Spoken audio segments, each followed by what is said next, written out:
Well, what's going on, everyone? Welcome back to another episode of the Talkin Football podcast. It's episode 61. And as you may know, in the last episode, I talked about this. Now we are doing it.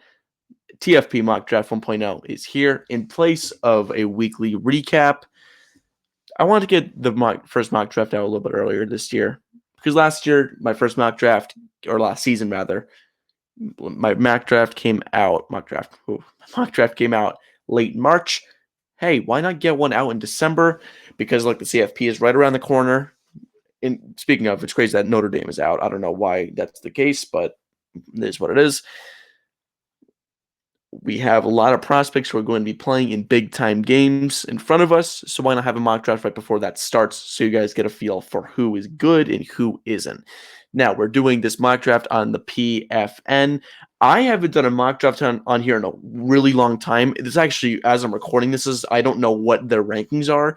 I did a mock draft on a different website, but I feel like this actually is probably one of the better ones in terms of like a presentation. So the goal is to have a nice time here as we navigate this. Now, you may look at this and you may think this is really, really weird. You know, why are the Jets number one? And I'll tell you why. I have a trade in this mock draft where the Jets and the Giants switch spots. The Jets sent pick 7 and pick 18 from the Colts to the Giants plus more picks in exchange for the number 1 overall pick. And here's why. I think the Jets want to get their guy. So without further ado, let's get into TFP Mock Draft 1.0. And easy enough, you traded all of that capital, you're going to get your guy. Fernando Mendoza goes to the New York Jets. Now, you're also in a spot where you need to get a quarterback if you're Las Vegas. And Mendoza, who was probably your number 1 guy, is now no longer on the board. So who are you going to go with in place of Mendoza? It's the second best quarterback, and his name is Ty Simpson.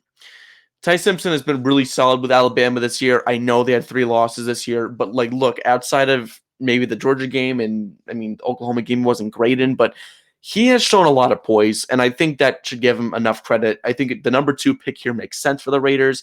Maybe in like a month, I might say, Ty Simpson is not good at all, but at this point, I have him going number 2 to the Raiders. Speaking of, while we're here and talking on that, this is subject to change. This entire mock draft is subject to change. This is my first time really doing, I did scouting, very base scouting on 30-ish prospects that are going to be in this draft, just so I can get a good video out for you guys. So again, these rankings and these picks are very much, and opinions for that matter, are very much subject to change. So just keep that in mind as you're watching this. Maybe you're watching this in January, and I actually think that Ty Simpson stinks, or maybe I don't, and you might be like, oh, well, I wonder if he still thinks that.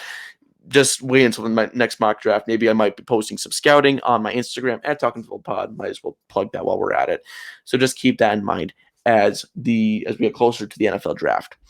Number 3 is where the draft starts, in my opinion. This is with the Titans. Who are the Titans going to go with? So they need everything that's not a quarterback. They need absolutely everything. They need a head coach. They need really everything. So if you need everything, you go BPA, and we all know that. That's not a quarterback because you already have Cam Ward. And if we're being real, the only two players that aren't quarterbacks that are going to be considered here are Arvell Reese and Ruben Bain. These are 2 guys that are really, really good at football. Arvell Reese, linebacker and edge. He can play both. He has played more edge as of late with Ohio State. He is an absolute monster, this dude. He can really play both positions at a very, very high level, which is exactly why I think the Titans end up going with Arvell Reese here at the number 3 overall selection. The Browns now are on the board, and they're in an interesting spot, all right? And this pick may surprise some people, but I think it's the right one. And I'll talk about it as I'm finding the player, because he's not even in the list right here. Jordan Tyson is a freak. I love Jordan Tyson. I really do. Not as much as Cardinal Tate, who is my overall wideout 1 in this draft, but Jordan Tyson is so good. he is insane. All right. He does everything really, really well. And he's a perfect fit with Cleveland. I don't think they go with the quarterback. I don't think they're at a spot where they can. Because Shedeur has played well. Okay, he has. And Dylan Gabriel has had his moments. And in a draft class that doesn't have any quarterbacks, in my opinion, that like blow you away outside of Mendoza, I would say, you know what? Let's just build the team. And then once we get a chance to get the quarterback, then we will. In this case, you go with Jordan Tyson with the number 4 pick to get one of the best offensive players in this draft class. At number 5, the Saints are up. The Saints, again, they are very much like the Titans. I really don't like the Saints. However, you just drafted Tyler Shuck in the second round. Now, second round picks are as worthless as they can be. Like their value, maybe not worthless, but their value has gone way down. You see second round picks, third round picks, they are dropping like really fast. Like they don't really have any value that much anymore. But he's played well. I mean, this is coming off a weekend where the Saints just beat Tampa Bay in Tampa Bay. I know Tampa Bay has a lot of injuries, but still, Shuck showed that he could be that guy. I don't think he can be, but let's just say he is. Let's say the Saints believe in that. So then you're in a spot where you got to go BPA. And Cam Jordan's about to retire. Your defense kind of stinks, but your back end, you already have Kool-Aid McKinstry, so you don't want to double up on DBs. Maybe you don't want to go with Caleb Downs. And you're left with one true option here, and that's Ruben Bain. So that's who the Saints go with here. Number 6 is the Washington Commanders. This is a pretty obvious pick here. Look, they need a smart defensive player. Bobby Wagner's nearing the end of his career, all right? And they have a bunch of good, not a bunch of great. Caleb Downs is great, okay? And there's no ifs, ands, or buts about it. Caleb Downs truly is a great player. No question about it. Caleb Downs goes number 6 overall to the Washington Commanders in this draft. Now, the Giants, I am a Giants fan, but I'm going to keep this one short and sweet. It's pretty obvious who they're going to go with here. You need desperately someone to go alongside with Malik Neighbors. He'll be back from injury. Maybe you re-sign Wan'Dale Robinson. Ideally, I think if you're a Giants fan, you would hope that would happen. I think it does. So then when Neighbors is healthy, you have Neighbors, Tate, and Wan'Dale Robinson as your trio, which is a very good one in my opinion. The Giants add an extra weapon for their quarterback. It makes a lot of sense here. There's not really a lot of bad options, in my opinion. Arizona now on the board. Arizona's weird. I was all in on Arizona this year, and they have been very, very disappointing, which obviously sucks to see because I still think they have a lot of good guys there, but they just don't have it yet, and this is a pick here that is only going to support that. Spencer Fano is the best offensive lineman in this draft class. I don't care. He's way better than Mao and Noah, 100%. There's no argument there. Fano is just a fantastic blocker, both pass, both blocking. Against the run as well. His technique is smooth. It's simple, but it works. He dominates, which is always nice to see. And I think having Fano with Paris Johnson could work really well in favor of whoever the Cardinals go with for their next QB. Maybe it's Kyler Murray still, or maybe they move on from him, but we'll still have to see that. Until then, Spencer Fano goes to the Arizona Cardinals at pick number 8. The Rams at pick number 9. This pick I love, and you guys may not remember, but last season, before the draft, I had 3 dogs, or I had 2 shorts for dogs, and then during my NFL draft live stream before the draft, or my pre-draft show, I guess, I said that Emeka Egbuka was my last one. And I had Will Johnson, Colston Loveland, and Emeka Egbuka as my 3 dogs to watch out for. This is an early dog alert here from the Rams. Look, they need DBs really badly. And that's nothing against Kobe Durant or Emmanuel Forbes or anyone like that. Those guys have been playing their hearts out this year, but you need a true potential CB1. And from LSU, excuse me, Mansour Delaney, I'm saying Mansour Delaney, he has been spectacular there at Louisiana State. I really like what I'm seeing from him. He played at Virginia Tech, played 29 games as a Hokie, then transferred to LSU, and he's only continued his high level of play. Love to see it from him. I think he's been fantastic so far, and he's the best, or he's one of the best. I think he's the second best DB in this draft class behind Caleb Downs. The Rams, they need a true playmaker on defense outside their front seven. This is the guy to make that happen, in my opinion. At number 10, not a lot of explaining here. You need the trenches if you're Cincinnati. You're a weakly built team in the trenches. You're totally vertical, which has proven to be very ineffective. Look, at the end of the day, it doesn't matter how you slice it. They have been a very ineffective team in the trenches, okay? It's just the way they are. And we now know the way the NFL is built, it's not all about, how far can you throw, whatever. It's not about that anymore. It's about how well can you protect your guys, or how well can you stop penetration from happening. That happens both offensive and defensively in the trenches. And the Bengals have done a poor job on both sides of the ball. So there's no better guy than Francis Malinois. The G is silent. It's actually an N, which is weird. And I found that out while I was scouting, which is great because I was going to call him Maui Goa, which is not the way you're supposed to say his name. But that's always nice to know. Maui Noah goes to the Bengals at pick 10, rounding out the top 10 picks. Now we have the Minnesota Vikings, and they are an interesting team, to say the least. They're very, very interesting. They can go a lot of different directions, but I think they go in a direction of a Heisman winner, or a hopeful Heisman winner. I'm hoping he wins it. He's the only good option out of the four guys. It's the A&M quarterback, I want to say, Julian Saint, Mendoza, and Jeremiah Love. Marcel Reed, I want to say, is his name, the A&M quarterback. Marcel Reed, I believe. That's a weak group outside of Jeremiah Love. So I think he should win it, and I think him going to Minnesota makes a lot of sense. He is everything you would love in a running back. He's a workhorse. He's a great receiver. He's just really, really good. I mean, I can't express how good he is at being a running back. And with that being said, I think Minnesota makes a lot of sense for him. Maybe they use him as a true running back. Maybe they use him as a receiving down guy. But look, he works either way. I think Jeremiah Love makes a lot of sense as a Minnesota Viking. Now we go to pick 12 with the Miami Dolphins. And look, this is another team. They're a better Saints team. I feel that way. They're a better Saints team. They have an okay, not great quarterback who doesn't have a lot of range. Someone who's not going to blow you away and has not blown you away, but they have like one or two really good weapons, and that's kind of it. And somehow they're playing close or winning games. That's what the Dolphins are. So they're a little bit ahead of the Saints, which means that I think they should go in a similar direction. Keldrick Falk, in my opinion, makes a lot of sense. The Auburn kid, I will say this just as a general statement. I think there's 3 or 4 edge rushers that are exactly the same. Falk is one of them. He doesn't really blow me away that much, but I will say out of the options, I think he's definitely one of the better ones. Okay, so I think that makes a lot of sense for Miami to go with. Speaking of, let's go back to back with the defensive linemen. The Ravens, I have them taking Peter Woods at number 13.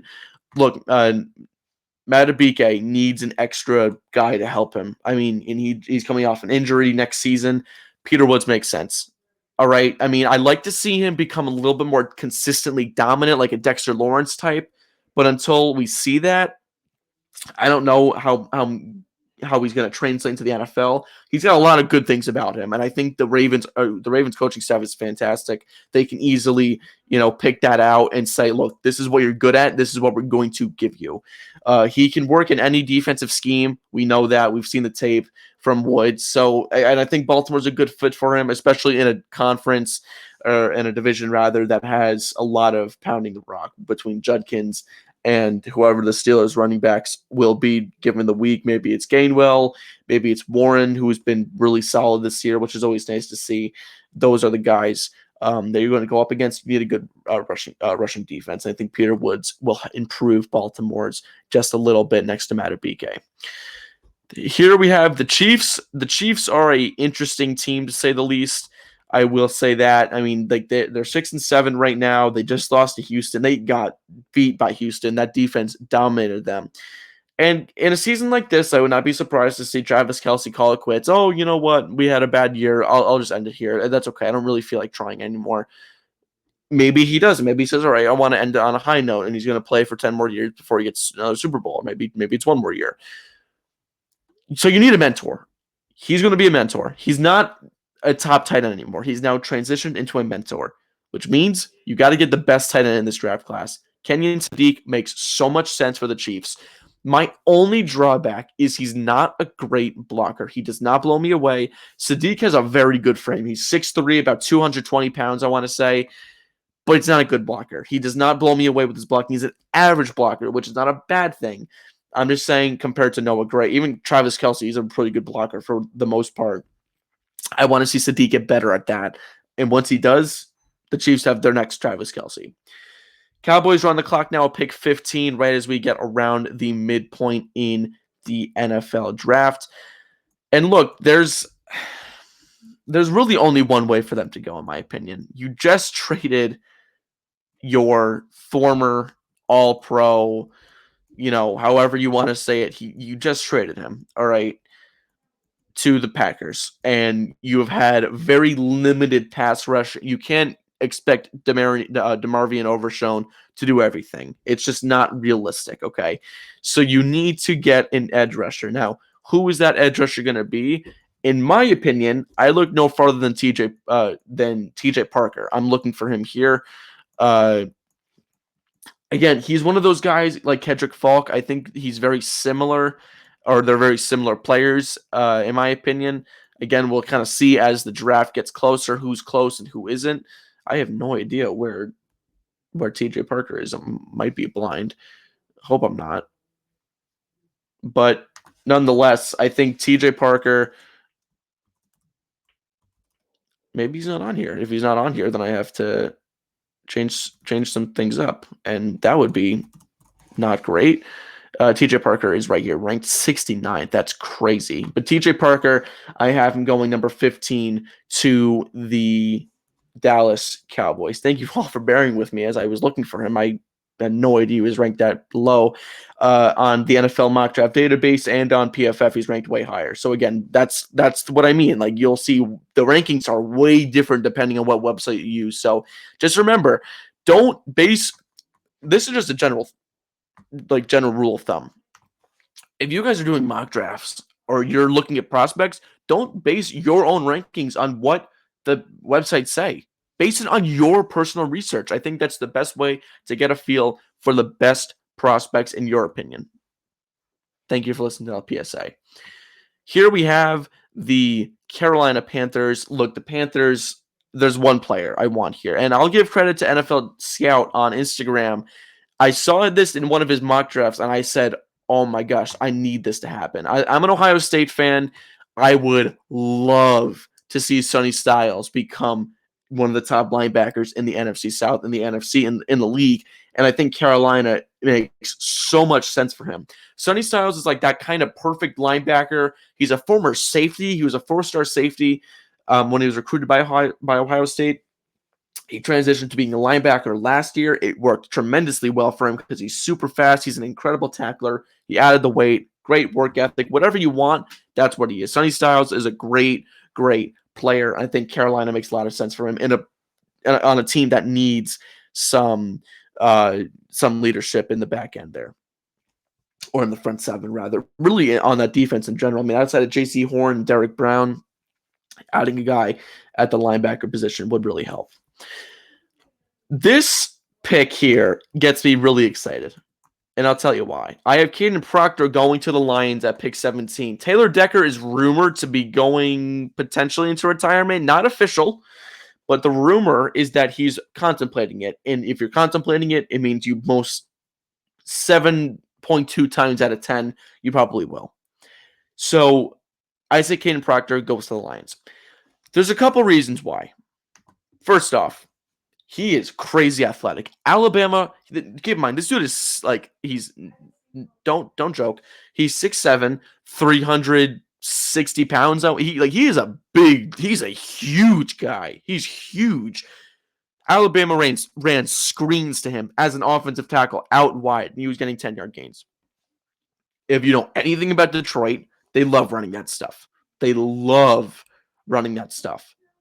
They absolutely love it. And it's funny, but it makes a lot of sense. It's something that they do. All right. It makes a lot of sense, in my opinion, for them to go after a guy like that. Again, in addition to that, Taylor Decker is potentially retiring. So that's another thing to think about. So having Proctor and Sewell next to each other could work. Proctor is a raw prospect, all right? That's the truth. He needs refinement, but I think the Lions have the coaching staff similar to the deal with Peter Woods. I think we can see that stuff kind of happen. With Peter Woods in Baltimore, I think we can see that happen in Detroit with Caden Proctor. At number 18, this is another selection where the Giants traded back with the New York Jets. And I have them going with a big position of need. They really, really, really need this position. And I'm going to look at Avion Terrell from Clemson. This kid can play, all right? And if you've been watching Clemson games, you know that's the truth. If you've been watching his brother, you know that's the truth.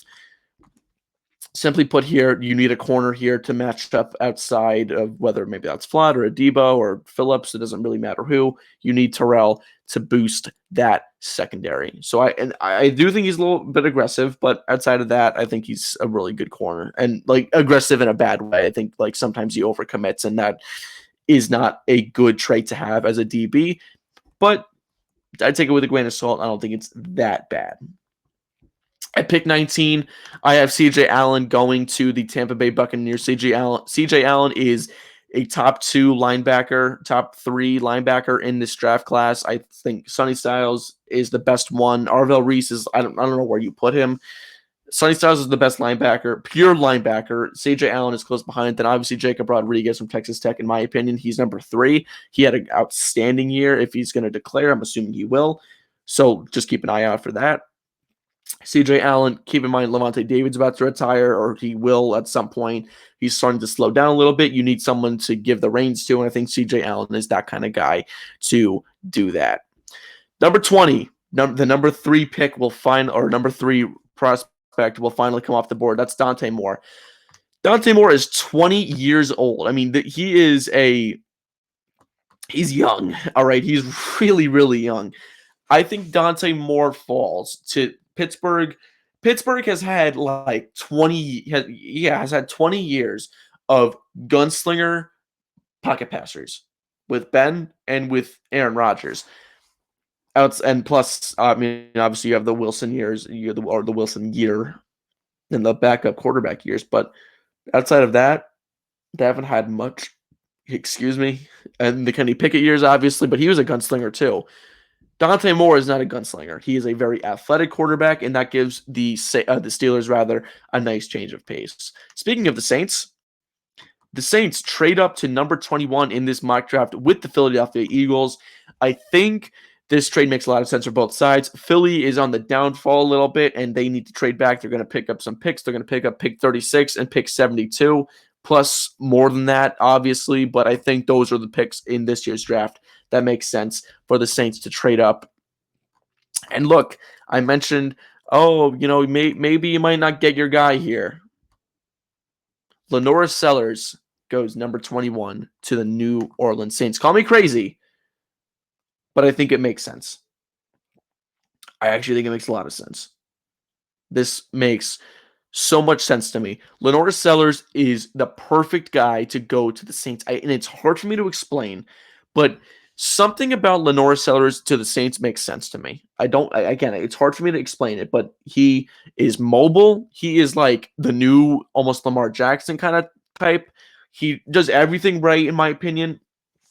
I mean, he's my favorite quarterback in this draft class, Lenora Sellers. At this point, Lenora Sellers is my favorite quarterback in this draft class. South Carolina had a really, really ugly year of football. They were ranked last year, or they were for a majority of the season. This year, they were terrible. That's college football for you. Lenora Sellers, though, despite that, I think he's one of the better quarterbacks that we've seen recently. I'm a big Lenora Sellers guy. But for what it's worth, again, this is what I mean when I say take my reactions with a grain of salt, because they will change. or sometimes I'm wrong. Before I started the podcast, and I was a massive Matt Corral fan. I loved Matt Corral. He is in the UFL now, and he's balling in the UFL. Don't get me wrong. Just saying, he wasn't great in the NFL. But to be fair, that same year I said Kenny Pickett's a bust, and he's not a good quarterback. He's not bad, better than me. Definitely way better than me. But so just kind of take that stuff with a grain of salt. Next up, we have the Texans. This is a very easy pick. I think they go with the interior offensive lineman from Penn State, Ola. That guy from Penn State, we'll call him. This is another year where I had a really hard time saying Donovan Izaraku's name for the longest time. I just called him Donovan from BC in both of my mock drafts. This I'll learn how to say his name at some point. I really don't want to butcher it so badly to the point where it's just like, oh my gosh, what name is he saying? So we'll just say the interior offensive lineman from Penn State. I mean, this dude is talk about Caden Proctor. Like, this guy's big. I don't have specific numbers off the top of my head, but this dude is a walking pancake. And I don't mean like a big guy. I mean like he pancakes guys easily. And that's what the Texans need. They need to keep CJ on his feet. And I think Ioane from Penn State makes a lot of sense here for Houston. At number 23, I have the Chicago Bears selecting David Bailey. Again, this is another one of those edge rushers who I feel is very similar. Falk, Bailey, Parker, those guys just all kind of seem very similar to me. And I mean, they're all different, obviously, but that's to some extent they kind of feel the same. Pick 24 with the Bills, they need a receiver. They need a true number one receiver, and I look no further than Washington. Washington was good this year. Not crazy good, but they were really, really solid. And I think Denzel Boston is a guy that Buffalo can take. He's a better Keon Coleman. And Keon Coleman, I mean, I know he was a healthy scratch in a couple of games, but still, for what it's worth, I think the Bills could use a guy like Denzel Boston to match up with Shakir, Kincaid, Cook. Excuse me. I think that could work a lot, and it can work very positively in Buffalo's favor. At pick 25, once I can find the player, I will talk about who I have the Los Angeles Chargers taking. Here he is. Run for big Caden McDonald from Ohio State. I think he is a perfect player to go to the Chargers. Look, Khalil Mack is going to retire soon. And outside of that, I mean, Tyler Tart, he's good. Not going to blow you away, though. They need a guy like Caden McDonald, who had a fantastic year with Ohio State. He's a big, beefy guy right up the middle. He's going to take up two blockers. That frees up the gap for your linebackers, and that's exactly what the Chargers need. That's exactly what Jim Harbaugh likes, and I'm hoping that Caden McDonald has a great career. Obviously, big Ohio State fan, so I said that before, but I can repeat it. Caden McDonald had a really good year. He's had a pretty good career at Ohio State. He used to be a rotational guy. Now he's a full-time starter, and he made nearly the entire use of it. So I'll give him a lot of credit there. I have not the Chargers. I have the San Francisco 49ers taking Caleb Lomu. Lomu is the other offensive tackle from Utah with Spencer Fano. They have a great offensive tackle duo. I mean, having both of your tackles go in the first round is crazy. But again, I think Lomu's a little bit worse than Fano. I need to do more research on him, 110%. I mean, I quickly looked over and I said, yeah, this is a guy that seems like he'd be a first-round pick. I need to do a little bit more on him. The Niners have struggled a little bit. Trent Williams is nearing the end of his career as well. A lot of these situations are because of like guys retiring. But again, end of the day, I think it makes a lot of sense for the Niners to go after an offensive tackle, keep Purdy upright, or maybe not Purdy for that much longer. Hey, we don't really know, but again, we will see when the time comes. At pick 27, this is one of my more interesting ideas.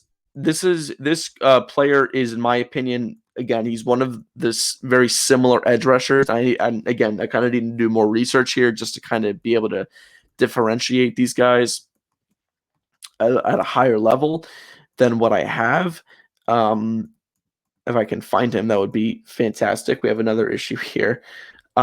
See, and while we're talking about it, Jermaine Matthews, let me know how you guys feel about him. If you guys know who he is, I'm a big Jermaine Matthews fan. I think he's great, and I guess we'll figure it out during the combine or even during the CFP. I have the Browns taking Cassius Howell here from Texas A&M. A&M had a fantastic year. Again, Howell is one of those guys like Lomu. I need to do way more research on him. And I guess we'll see what happens down the stretch. And look, A&M's playing Miami. So Howell would be one of the guys going up against Francis Mount.